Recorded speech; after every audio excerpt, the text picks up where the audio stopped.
मान्सूनच्या पावसाबाबत सर्वात मोठी ब्रेकिंग न्यूज आता समोर आली आहे। मान्सूनची तारीख हवामान खात्याने आता फिक्स केलेली आहे। 2025 मध्ये भयंकर असा पाऊस आता तुम्हाला पाहायला मिळणार आहे। मागील 10 वर्षांमधील सर्वाधिक पाऊस 2025 या वर्षामध्ये पडणार आहे। 2025 चा पाऊस सर्वात वेगळा असणार आहे। गेल्या 10 वर्षांमध्ये जेवढा पाऊस पडला नाही तेवढा पाऊस 2025 च्या पावसाळ्यामध्ये पडणार असल्याची मोठी माहिती आता हवामान खात्याने दिली आहे। हिंदी महासागरामध्ये एक विशेष परिस्थिती आता निर्माण झाली आहे। हिंदी महासागरामध्ये एक असा बदल आता घडू लागला आहे की ज्यामुळे महाराष्ट्रातील पावसाळ्यावर परिणाम होणार असल्याचं भारतीय हवामान खात्याने आता सांगितलंय।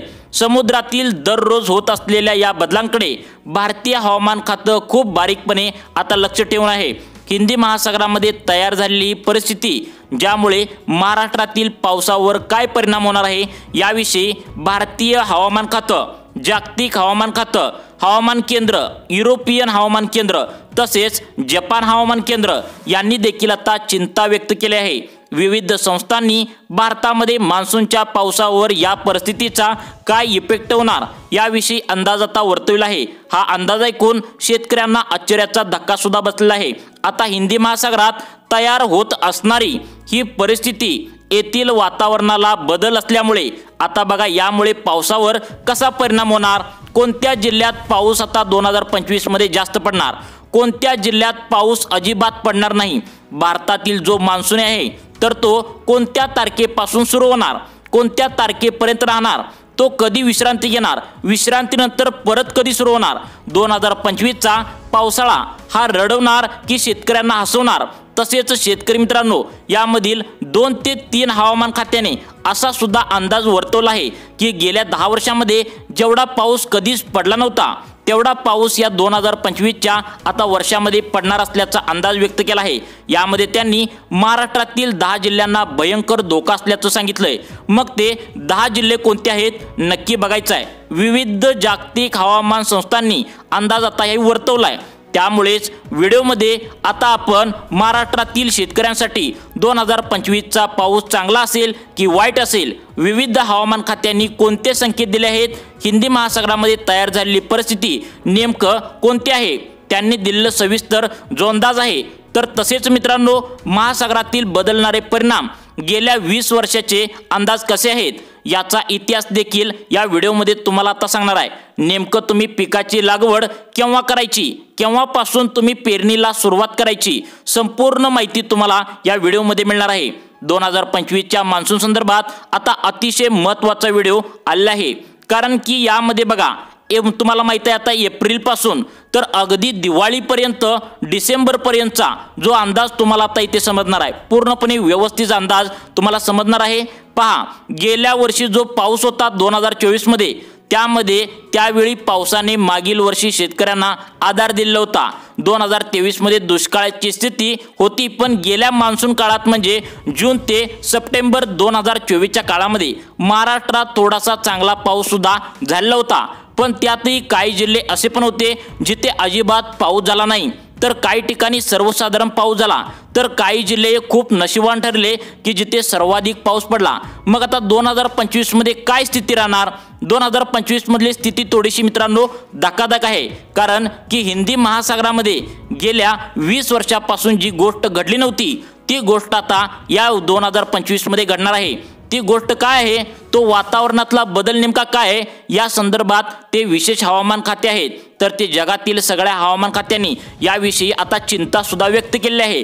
भारतीय हवामान खात्याला देखील एक धक्का सुद्धा यामुळे बसलेला आहे। नेमकी काय परिस्थिती निर्माण होणार आहे ती संपूर्ण आता सविस्तरपणे एका वैज्ञानिक स्थिती निर्माण होते तिला ना बघा आता काय होतंय या 2025 मध्ये आता एक वेगळं घडणार आहे, ती म्हणजे वैज्ञानिक स्थिती निर्माण होऊ लागली आहे, तर तिला निनाना असं म्हणतात।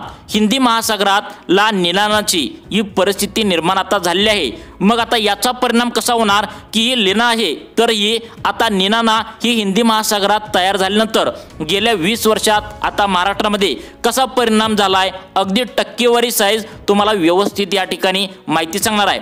अगदी डिटेल्स सविस्तर व्हिडिओ आहे पहा। ही परिस्थिती आहे ही हिंदी महासागरात जे पाण्याचे तापमान असतं तर ते तापमान सामान्यपेक्षा जास्त होतं, म्हणजेच हिंदी महासागराच्या पाण्याचे तापमान हे वाढतं, ज्यामुळे हिंदी महासागरात ओलावा वाढतो, जोरदार पावसाची वाफ होते, तर त्या ठिकाणी जोरदार ढग सुद्धा निर्माण होतात। ती वाफ झाल्यामुळे जे पाण्याचे ढग वाफ म्हणजे जे पाण्याची जी वाफ असते तर ती होते, ती वाफ आकाशामध्ये जाऊन त्याचं ढगामध्ये रूपांतर होतं आणि जास्तीत जास्त ढग तयार होतात, ज्यामुळे पावसाचं प्रमाण हे सर्वाधिक राहिलं आहे। पहा, गेल्या 20 वर्षाचा प्रभाव जर आपण बघितला तर 2007 मध्ये लहानची तीव्रता ती मध्यम होती, ज्यावेळेस 112% पाऊस त्या ठिकाणी पडला होता। महाराष्ट्रामध्ये अतिवृष्टी झाली होती, कोकणामध्ये पूर आला होता। 2010 मध्ये जो लानी होता तर तो अतिशय प्रबळ परिस्थितीमध्ये होता, ज्यावेळेस महाराष्ट्रात विक्रमी पाऊस म्हणजे 120% पाऊस त्या ठिकाणी झालता। उत्तम आता खरेदी बघा काय सांगितले, उत्तम खरीप उत्पादन त्या ठिकाणी निघालं होतं। पुढे 2016 मध्ये तो कमकुवत झाला, ज्यावेळी पाऊस सामान्यपेक्षा म्हणजे थोडासा त्या ठिकाणी कमी म्हणजे 95% पडला। महाराष्ट्रात अतिशय कमी पाऊस त्या ठिकाणी पडला होता। 2020 मध्ये लहानाची तीव्रता मध्यम होती, त्यामुळे महाराष्ट्रात चांगला म्हणजे 105% पाऊस पडला होता। रब्बी पिकासाठी पुरेसा ओलावा निर्माण झाला होता आणि 2023 मध्ये लहान अतिशय कमकुवत होता, तर त्यामुळे महाराष्ट्रात पाऊस झाला म्हणजे पाऊस जो आहे तर तो ही लहान असल्यामुळे लहान अतिशय कमकुवत होता, तर त्यामुळे महाराष्ट्रात पाऊस जो आहे तर तो कमी पडला म्हणजे 92% एवढा पाऊस पडला आणि विदर्भात त्यामुळे दुष्काळ देखील पडला असल्याचं 2023 मध्ये पाहायला आपल्याला सर्वांना मिळालं होतं की ज्या वेळेस लानी प्रबळ असतो तेव्हा हिंदी महासागरात जेव्हा पाण्याचं तापमान वाढतं, वाफेचं प्रमाण जास्त पडतं, ढग भरपूर प्रमाणात निघतात आणि त्यावेळेस महाराष्ट्रात सरासरीपेक्षा 10 ते 15% पाऊस पडतो। आता ही थोडीशी आनंदाची बातमी मित्रांनो, आता लहान येना जर आता सक्रिय झाला तर बघा, लहान येना जर सक्रिय असला तर याचं जे प्रमाण आहे तर ते प्रबळतेकडे असतं। महाराष्ट्रातील नक्कीच 10 ते 15% जास्त पाऊस पडणार आहे। आता युरोपियन हवामान खाते बघा, युरोपियन जी हवामान संस्था आहे, त्याचबरोबर जपानच्या हवामान संस्था, कोलंबियाची हवामान संस्था, दक्षिण कोरियाची हवामान संस्था यांनी काय अंदाज वर्तवलाय, कोणकोणत्या भागात सर्वाधिक जास्त पाऊस पडणार, कोणत्या भागात कमी पाऊस पडणार, सविस्तर अपडेट काय आल्या नक्की जाणून घ्या। तर बघा शेतकरी मित्रांनो, या 2025 या पावसाळ्यामध्ये कोणत्या 10 जिल्ह्यामध्ये सर्वाधिक पावसाचा धोका आहे नक्की बघा। आता अंदाज कशा प्रकारे वर्तवण्यात आला आहे की चांगल्या पावसाची शक्यता आहे की वाफामुळे ढगांचे प्रमाण भरपूर प्रमाणात लहानना स्थितीमुळे या मान्सून काळात चांगल्या पावसाची शक्यता वर्तवल्या। तर मग केव्हा सुरू होईल पाऊस, केव्हा बंद होईल, विश्रांती कधी घेईल, कोणत्या जिल्ह्यात सर्वाधिक कोणत्या विभागात कमी पाऊस पडेल, पहा मार्च एप्रिल मे पर्यंत जे काय आहे जी प्रक्रिया आहे ती आता सुरू राहणार आहे। लहानची आणि मान्सूनची 2025 चे म्हणजेच जून ते सप्टेंबर या काळामध्ये चांगला पाऊस त्या ठिकाणी होणार आहे। अर्थात मान्सूनच्या सुरुवातीला ढगांचा एक मोठा कळप जो आहे तर तो तुम्हाला दिसणार आहे, तिथे तयार झालेले एक ढग आहे तर त्याचा एक मोठा कळप मोसमी वाऱ्यासह तर केरळच्या किनारपट्टीवर ठोठावेल आणि त्यानंतर मान्सून देशभर सक्रिय होईल। बघा स्कायमेट हवामान अंदाजानुसार लहान इनाच्या परिणामापूर्वी बिहारसह संपूर्ण देशात सामान्यपेक्षा जास्त पाऊस पडू शकतो। भारतीय हवामान विभाग देखील आता लहान इनाच्या परिस्थितीवर लक्ष ठेवून आहे। सध्या मान्सून बाबत जो अंदाज आहे तो व्यवस्थितपणे वर्तवणं थोडंसं अशक्य आहे आणि जे हवामान विभागानं म्हणजे हवामान खाते आहे तर त्यांनी अंदाज व्यक्त केला आहे तो एप्रिलमध्ये त्या ठिकाणी येत असतो, पण साधारणपणे या जिल्ह्यामध्ये सर्वसाधारणपणे बिहारमध्ये तर एक आपण या ठिकाणी बघितलं तर 2024 मध्ये देखील चांगल्या पावसाचा त्या ठिकाणी आता अंदाज व्यक्त केला आहे। मग आता जो जिथे जिथे कमी पाऊस झाला तर त्या पावसाची भरपाई 2025 मध्ये भरून निघणार आहे आता असा अंदाज वर्तवण्यात आलेला आहे। आगामी मान्सून काळात चांगला पाऊस होणार याचा परिणाम म्हणून खरीप पिकाचे उत्पादन वाढेल, शेतकऱ्यांची आर्थिक परिस्थिती जी आहे तर ती सुधारेल अशी शक्यता हवामान खात्याने वर्तवली आहे। दुसरीकडे मान्सून आगमनापूर्वी देशात पाऊस होतो त्याला प्री मान्सून रेन असं म्हणतात, तर तो बिहारमध्ये तसेच महाराष्ट्रातील काही भागामध्ये देखील होण्याची शक्यता वर्तवण्यात आल्या।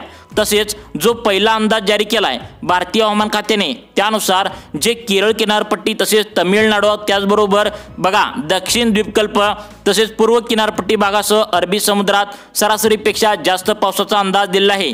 पूर्व आणि ईशान्य भारतातही या 3 महिन्यामध्ये चांगला पाऊस राहणार असल्याचं सांगितलंय, असं देखील युरोपियन हवामान केंद्राने आता अंदाज व्यक्त केला आहे।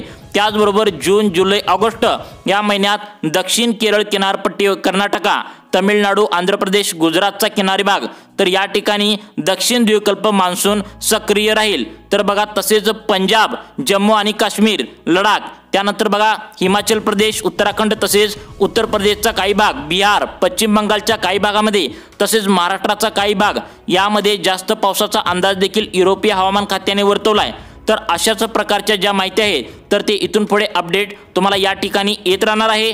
आता बघा सर्वाधिक पावसाचा अंदाज व्यक्त केला आहे त्यामधील पहिला जिल्हा आहे तो म्हणजे बघा पुणे, दुसरा जिल्हा आहे सिंधुदुर्ग, तिसरा जिल्हा आहे रायगड, 4 नंबरचा जिल्हा आहे रत्नागिरी, 5 नंबरचा जिल्हा आहे कोल्हापूर, 6 नंबरचा जिल्हा आहे सांगली, 7 नंबरचा जिल्हा आहे सातारा, 8 नंबरचा जिल्हा आहे तो म्हणजे ठाणे, 9 नंबरचा जिल्हा आहे सोलापूर, 10 नंबरचा जिल्हा आहे शेतकरी मित्रांनो तो म्हणजे पालघर। तर हे जे जिल्हे आहेत तर या जिल्ह्यांना थोडा जास्त पाऊस पडणार असल्याचं सुद्धा हवामान खात्याने सांगितलंय। तर शेतकरी मित्रांनो तुम्हाला पावसाविषयी दररोज अपडेट पाहण्यासाठी आपल्या लाईफ चेंज मोटिवेशन चॅनलला नक्की सबस्क्राईब करून ठेवा। धन्यवाद।